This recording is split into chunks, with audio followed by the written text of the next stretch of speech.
সমস্যা সমাধানের মালিক আল্লাহ, আমি উসিলা মাত্র। আল্লাহ পাক রব্বুল আলামিন মানুষের মাঝে সমস্যা দিয়েছেন এবং পাশাপাশি তার সমাধানের ব্যবস্থাও করে রেখেছেন, তবে তা কোনো না কোনো বুজুর্গ ব্যক্তির উসিলার মাধ্যমে। সকল সমস্যা সমাধানের মালিক একমাত্র আল্লাহ রব্বুল আলামিন, আমি নামে মাত্র উসিলা।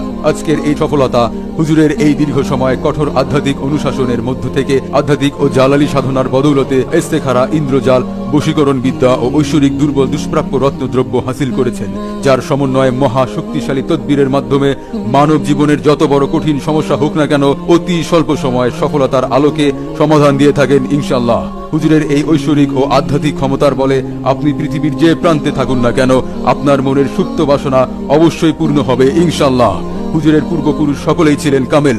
হুজুর আজমির শরীফ, নিজামুদ্দিন আউলিয়ার মাজার, সিলেটের হজরত শাহজালাল রহমতুল্লাহ আলাইহ, চীনের তিব্বত, নেপালের হিমালয় ও কোহেকাপের আধ্যাত্মিক শক্তি এবং তান্ত্রিক বিদ্যা অর্জন করে এখন বাংলাদেশে মানুষের সেবায় নিয়োজিত। বাহরাইনের কাতার, ওমান, ফ্রান্স, দক্ষিণ আফ্রিকা, স্পেন সহ বিভিন্ন দেশের ক্যাসিনোতে অসংখ্য প্রবাসী সৌভাগ্যের দেখা পেয়েছেন। আল্লাহর রহমতে কুদরতি বস্তু, শক্তিশালী দ্রব্যগুণ, আধ্যাত্মিক তান্ত্রিক সাধনার মাধ্যমে, পাঁচমোহনী বশীকরণ তদবিরের মাধ্যমে বাবাজান যে সকল সমস্যার সমাধান দিয়ে থাকেন। স্বামী স্ত্রীর অমিল, প্রেমে ব্যর্থ, ব্যবসায় মন্দা, কপিলের সাথে বিবাদ, সন্তান অবাধ্য, মিথ্যা মামলা থেকে মুক্তি, গ্রিন কার্ড পাওয়া, ওয়ার্ক পারমিট পাওয়া, নাগরিকত্ব লাভ, বিদেশে যাত্রায় বাধা, যে কোনো মানুষকে বশ